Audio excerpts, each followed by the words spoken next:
Banerjee, your opening remarks, what do you think is going to change?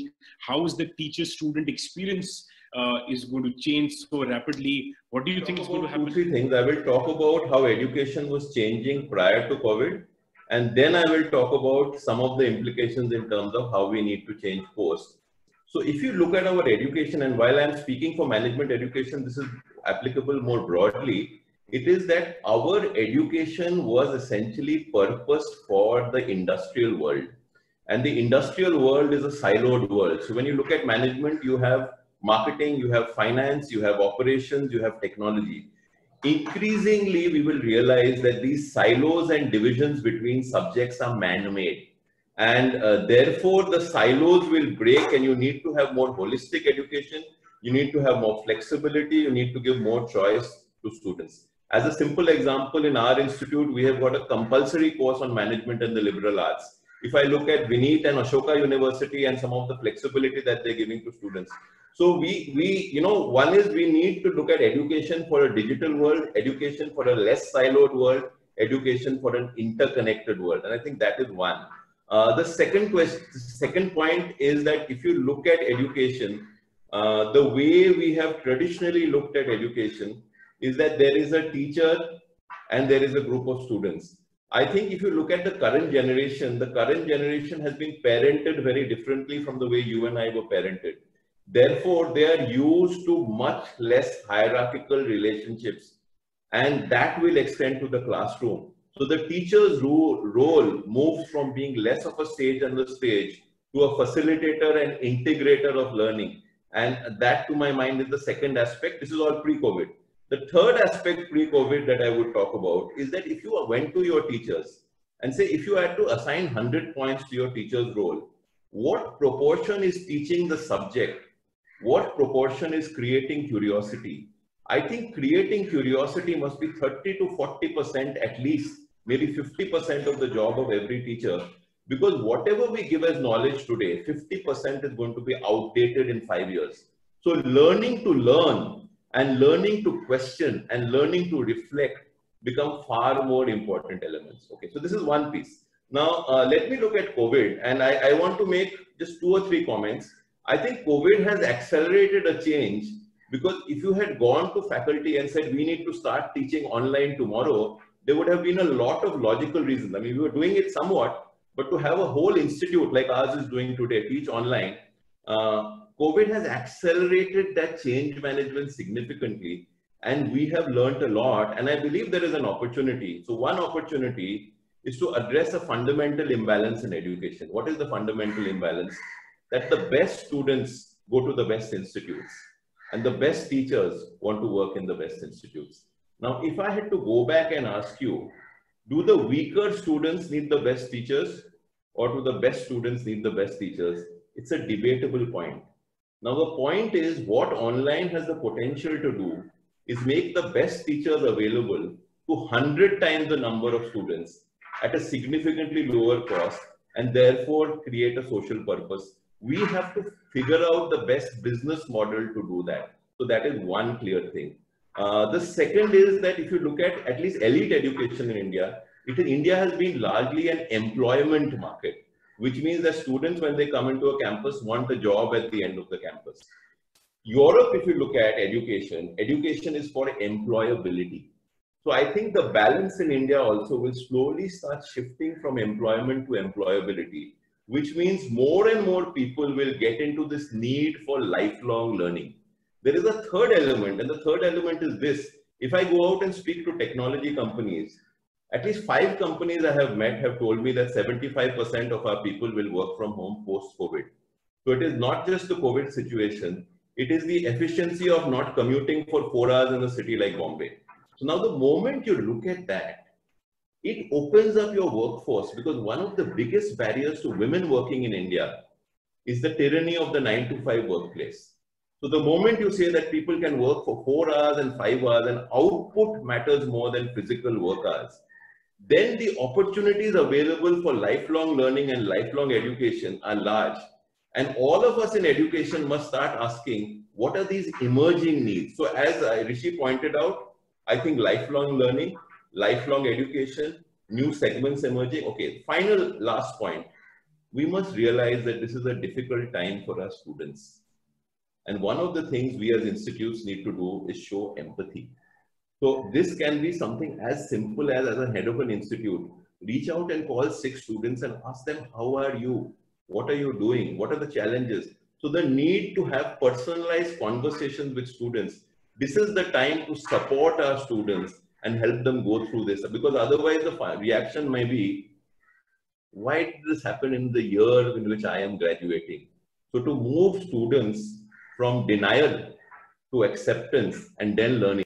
You know, when we see history, if we see history, the whole education system was basically made, when we see 100 years back, it was, when Dr. Banerjee also mentioned, was to be, it was designed in such a way, it was, you know, to ensure employability. And, you know, it was made at the cusp of the Industrial Revolution almost 100 years back.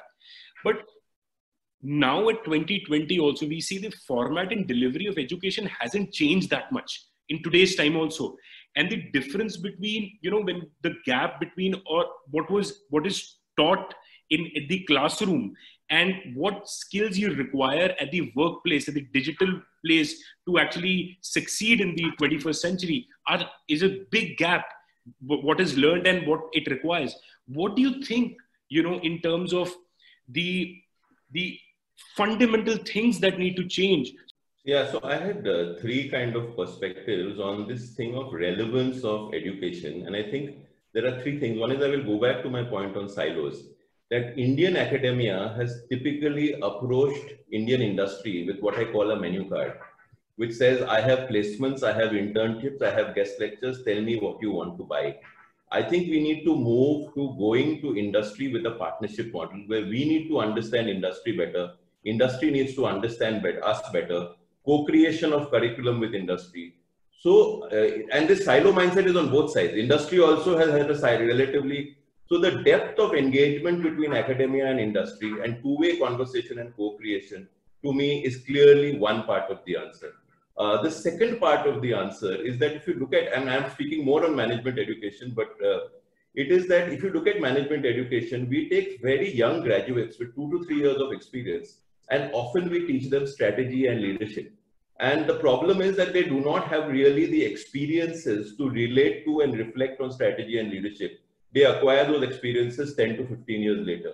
So one of the things is, how can you curate experiential learning activities within your curriculum such that people have an experience of leadership. They have an experience of working in teams. Of course, this cannot be done very well online. This requires an offline model. But curating experiences outside the classroom and linking them back to the classroom is, to my mind, a second aspect of this that we are talking about. The third is that I think we need to go beyond the PhD as a solitary recruitment model for faculty.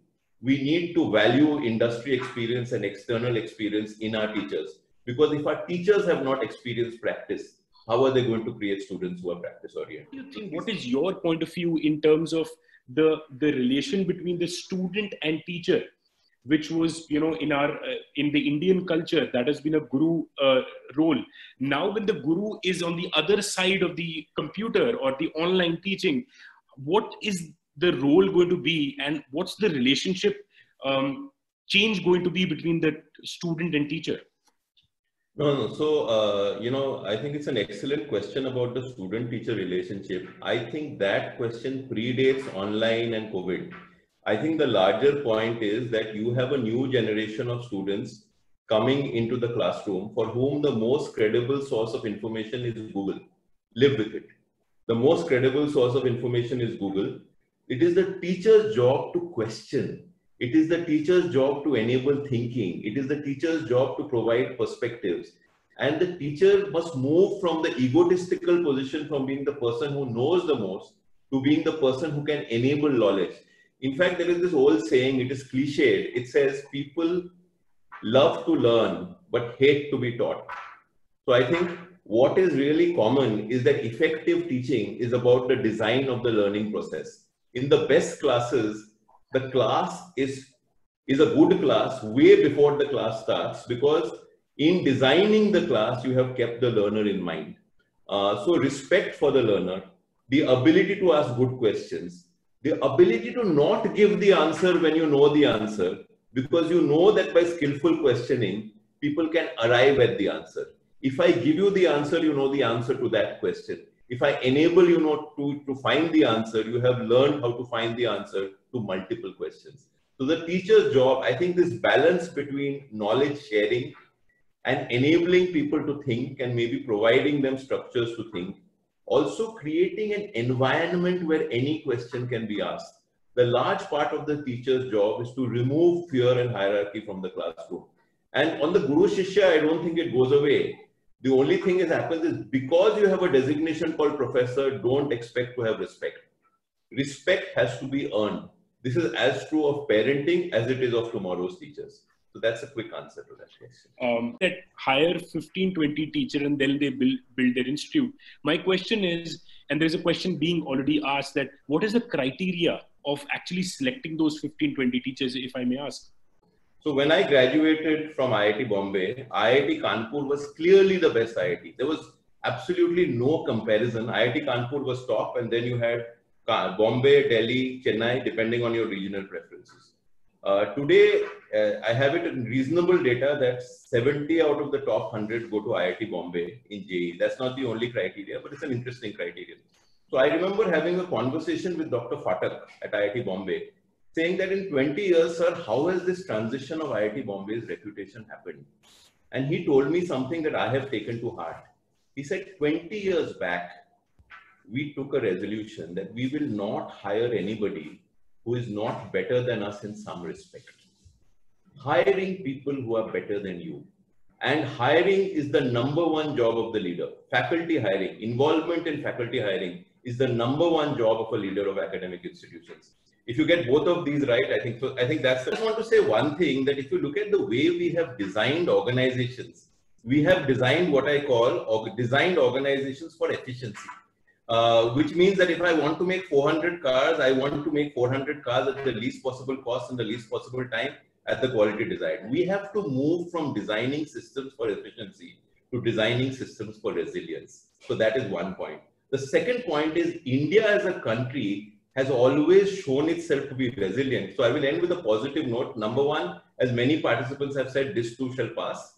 And education is the ultimate essential service. Let's never get away from that.